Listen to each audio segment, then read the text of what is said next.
Olá pessoal, na nossa videoaula de hoje realizaremos a revisão do conteúdo repassado neste mês de fevereiro. Vamos lá?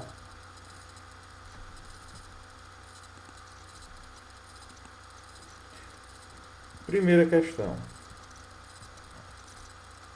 Em dias de chuva, observa-se o arco-íris porque as gotículas de água da atmosfera, alternativa A, decompõem a luz do Sol, alternativa B, refletem a luz do Sol, alternativa C, absorvem a luz do Sol, ou alternativa D, tornam-se coloridas pela luz do Sol. Então, antes de responder essa questão, vale relembrar que o fenômeno do arco-íris ocorre através da refração da luz, ou seja, é o fenômeno da refração da luz, pois as gotículas de água existem na atmosfera e elas funcionam, essas gotículas de água na atmosfera, como um prisma, onde a função do prisma é decompor a luz branca. Então, o fenômeno envolvido aí é a refração da luz. Alternativa correta, letra A. Eu peço a vocês, alunos, que prestem bem atenção a essa revisão, pois eu, além de abordar nessas questões indiretamente, eu vou estar repassando para vocês algumas dicas para responder a prova, tá certo? Então, dentro dessas questões da revisão, há dicas para a resolução da prova de vocês. Então, aproveitem bem essa aula, tá certo, pessoal? Vamos continuar. Então, alternativa A, o arco-íris, né?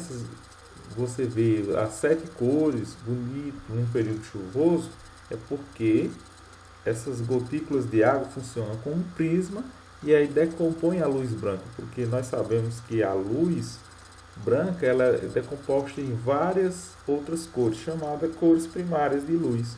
Então, no momento que a luz branca entra nessas gotículas, ela sofre o fenômeno chamado refração da luz, e aí vocês veem na natureza aquele fenômeno lindíssimo, que é várias cores, né? As 7 cores do arco-íris, porque eles estão sofrendo refração, ou seja, essa luz branca do Sol está sendo decomposta em várias outras cores. Tá certo, pessoal? Então, letra A, resposta correta. Fenômeno refração da luz, não esqueçam disso. Questão 2. Uma pessoa pode ver sua imagem formada mediante um espelho, porque o espelho, alternativa A, transmite a luz, alternativa B, difunde a luz, alternativa C, absorve a luz, alternativa D, reflete a luz. Então, para responder essa questão, vamos relembrar que nós temos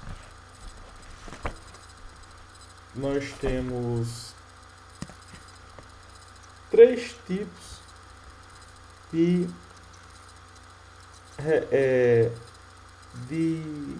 onde a luz ela sofre variação. É o fenômeno da reflexão, o fenômeno da refração e o fenômeno da absorção. A reflexão, nós temos 2 tipos. A reflexão regular, ou a própria reflexão, e nós temos a reflexão difusa. Aí logo a seguir nós temos a refração, que acabamos de abordar, da luz, e o terceiro tipo de fenômeno que ocorre com a luz é a absorção. Então, na reflexão, nós temos que ocorre nas superfícies muito lisas, polidas, por exemplo, espelhos, superfície de água parada, vidros. Esse acontecimento permite que vejamos com nitidez imagens refletidas nessa superfície. Nós temos também a chamada reflexão difusa, que ocorre nas superfícies não totalmente lisas, como nas paredes, pele, papel, enfim. Esse tipo de reflexão não permite ver imagens refletidas, mas é responsável por enxergarmos os objetos iluminados. Tem também a chamada refração, que é a mudança da direção dos raios de luz, que ocorre quando a luz, incidida de modo não perpendicular à superfície, passa de um material transparente para outro material também transparente. Por exemplo, quando ela passa do ar para a água. Nesse fenômeno da refração, observe se você pegar um copo americano, encher de água e colocar um lápis dentro, você vai ver o lápis como se tivesse quebrado, ou seja, ele sofre, no fenômeno da refração, a luz refletida sofre um desvio, ou seja, uma mudança de direção, e aí você vai ter a impressão, uma falsa impressão que o lápis está quebrado em duas partes. Você pode fazer esse experimento em casa. Pega um lápis, coloca dentro de um copo cheio de água e você vai ter a sensação, quando você colocar o lápis dentro da água, vai perceber, vai ter uma falsa impressão que ele está quebrado, mas na verdade ele está sofrendo refração da luz devido à mudança de velocidade da luz conforme o meio, tá certo? E por fim nós temos o fenômeno da absorção. Nesse acontecimento, os raios de luz deixam de existir, ou seja, não são refletidos nem refratados. Como visto nesses exemplos anteriores, a absorção possibilita explicar a cor dos objetos iluminados. Tá certo? Então, pessoal, a resposta correta, uma pessoa pode ver sua imagem formada mediante um espelho, porque o espelho, a alternativa correta seria a letra D. O espelho reflete a luz, ou seja, no momento que você vê sua imagem no espelho, a característica principal é a reflexão da luz. Por quê? Porque reflete a sua luz, ocorre na superfície muito lisas ou polidas, bem polidas, que é o caso do espelho, né? Bem polido, onde esse acontecimento permite que vejamos com nitidez as imagens refletidas nessa superfície, ou seja, a luz ela bate no espelho e reflete a sua imagem, isso devido às luzes. O caráter da luz que é paralela, esses raios de luz são paralelos entre si, e no momento que a luz bate e reflete, ela reflete elas mantêm a mesma particularidade de ser retilíneo e se mantêm paralelas entre si, produzindo imagens com nitidez, tá certo? Então, o fenômeno da reflexão. Questão 3. Uma bandeira brasileira, tingida com pigmentos puros, iluminada com a luz verde monocromática, é visto com cores? Então, bora lá. Para responder essa questão, nós primeiro temos que saber que no interior do nosso olho, há células especializadas em captar cores primárias de luz. Então, o que é que acontece? Todo e qualquer objeto que é visto, e na verdade, a cor que é refletida é resultante da mistura das cores que essa luz reflete.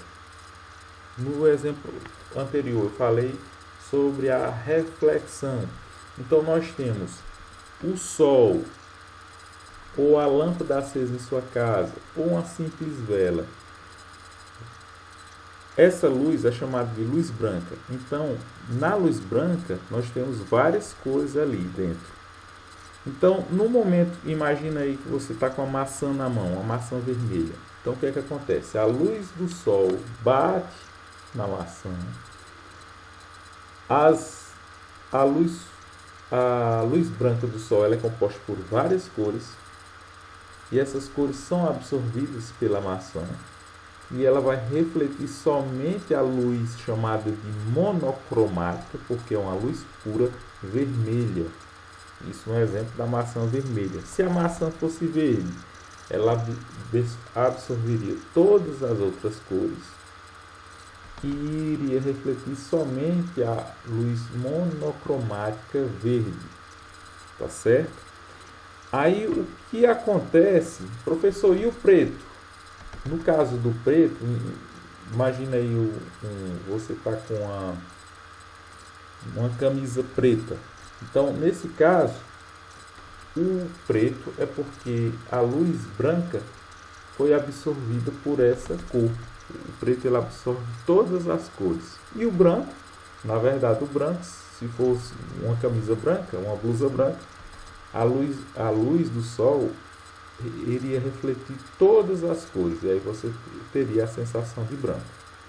Então, para responder essa questão, uma bandeira brasileira tingida com pigmentos puros. Então, nós temos na bandeira brasileira verde, amarelo, azul e branco, iluminada com a luz verde monocromática. Quando ele fala esse termo monocromática, é a luz verde pura, somente luz verde. Vista com cores, então, o que é que o seu olho vai captar? Como só é a luz verde, no caso, ele vai bater na cor verde da bandeira e irá refletir a maior parte da bandeira, que é verde. Ele irá refletir. E as demais cores, o amarelo, o azul e o branco. Nesse caso, quando bater tanto no azul, no amarelo, quanto no branco, ele irá absorver essas cores. Ele irá absorver a luz verde. E aí, como ele vai absorver, o seu globo ocular vai entender que é preto, porque ele absorveu a luz monocromática verde. Então, você vai ver o verde e as demais cores preto. Tá certo, pessoal? Então, a alternativa correta, letra C. Você vai ver a bandeira verde, a parte verde é refletida no seu olho e as demais cores ele vai absorver a luz monocromática verde e você terá a sensação de preto. Tá certo? Então, a alternativa correta, letra C. Questão 4.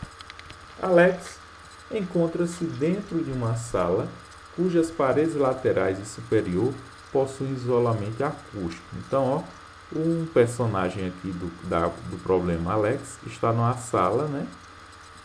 Que está com isolamento acústico, certo? Entre as paredes e o teto. Está dentro dessa sala. Aí ele diz o seguinte: a porta da sala para o exterior está aberta. Então, ó, a porta está aberta, tem esse acessozinho. Alex chama Bruno, que está fora da sala. Então, o Bruno está fora da sala. Alex dentro da sala acústica e o Bruno fora da sala com a porta aberta. Aí diz: pode-se afirmar que Bruno escuta Alex porque, ao passar pela porta, a onda sonora emitida por este sofre. Aí, alternativa A, polarização. B, regularização. C, fissão. D, refração. Alternativa E, difração. Então, a resposta correta, pessoal, é: Alex pode ouvir a voz de Bruno, mesmo que eles estejam em cômodos diferentes, porque as ondas sonoras têm a capacidade de contornar obstáculos. O fenômeno relacionado a essa capacidade de ondas é chamado de difração. Ou seja, as ondas, pessoal, uma onda magnética, no caso da nossa voz, ela tem a capacidade de ultrapassar obstáculos. E a característica, o fenômeno que explica, evidencia esse fenômeno da onda sonora ultrapassar obstáculos é a difração. Tá certo, pessoal? Então, questão 4, letra E. Questão 5. Durante a apresentação de uma orquestra, um espectador consegue facilmente distinguir os sons de cada um dos diversos instrumentos musicais, mesmo que estes emitam sons de mesma intensidade e frequência. A característica do som que permite a distinção das diversas fontes sonoras é a alternativa A, frequência, Alternativa B, o timbre. Alternativa C, a intensidade. Alternativa D, a velocidade. Alternativa E, o volume. Então, pessoal, para responder essa questão, devemos saber que a característica que permite fazer a distinção das ondas sonoras é o timbre. Isso porque cada fonte sonora emite ondas em formatos diferentes. Então, a alternativa correta, letra B. Fenômeno físico responsável por distinguir os sons é o timbre. Questão 6. Em 1895, o físico alemão Wilhelm Conrad Roentgen descobriu os raios X, que são usados principalmente na área médica e industrial. Esses raios são: alternativa A, radiações formadas por partículas alfa com grande poder de penetração. Alternativa B, radiações formadas por elétrons dotados de grandes velocidades. Alternativa C, ondas eletromagnéticas de frequências maiores que a das ondas ultravioletas. Alternativa D, ondas eletromagnéticas de frequências menores do que as das ondas luminosas. E alternativa E, ondas eletromagnéticas de frequências iguais às das ondas infravermelhas.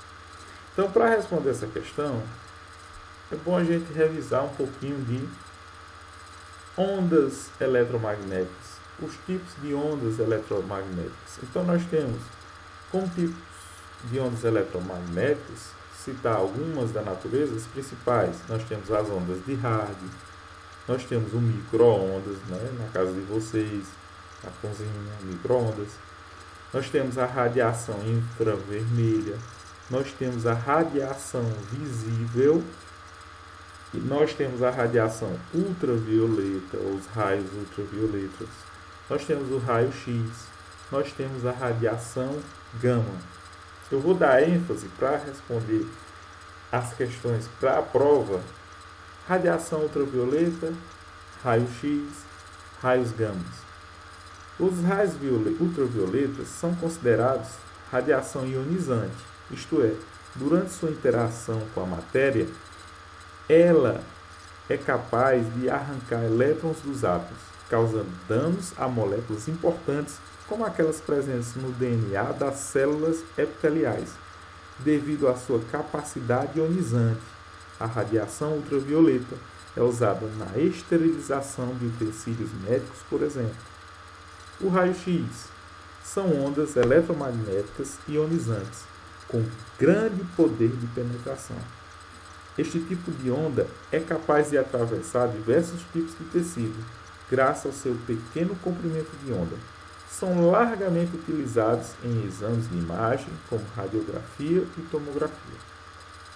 Nós temos também a radiação gama, os famosos raios gama. São ondas eletromagnéticas de maior frequência em todo o espectro eletromagnético. Então, ele tem a maior frequência. Pode ser obtidos em reações nucleares e durante a aniquilação de pares quando há contato entre a matéria e a antimatéria. No entanto, a maior parcela dos raios gama que incidem sobre a Terra tem origem em estrelas como no nosso Sol. Esse tipo de radiação é extremamente penetrante e possui grande capacidade de ionização. Então, entre o raio ultravioleta, raio-x, radiação gama, o mais penetrante é o raios gama, pessoal. Não esqueçam, são os raios gama. Não esqueçam disso, tá bom? Agora, voltando para a questão da prova. Então, ele diz o seguinte: o físico Wilhelm Conrad Roentgen descobriu os raios-x, que são usados principalmente na área médica e industrial. Esses raios devemos saber que os raios-x são ondas eletromagnéticas com frequências maiores que das ondas ultravioletas, tá certo? Uma onda eletromagnética é formada por campos elétricos e magnéticos oscilantes e perpendiculares entre si. Ou seja, a onda eletromagnética são formadas por duas ondas, a elétrica e a magnética. Elas fazem entre si um ângulo de 90 graus, por isso que são perpendiculares entre si, tá certo, pessoal? Então, a alternativa correta, letra C, as ondas eletromagnéticas de frequências maiores que a das ondas ultravioletas. Então, pessoal, finalizo por aqui a nossa revisão. Assista esse vídeo quantas vezes quiser e puder, até compreender bem esse assunto, tá certo? Veja o material de apoio também, revejam esse material de apoio e amanhã desejo a todos uma boa prova. Um abraço a todos, tchau!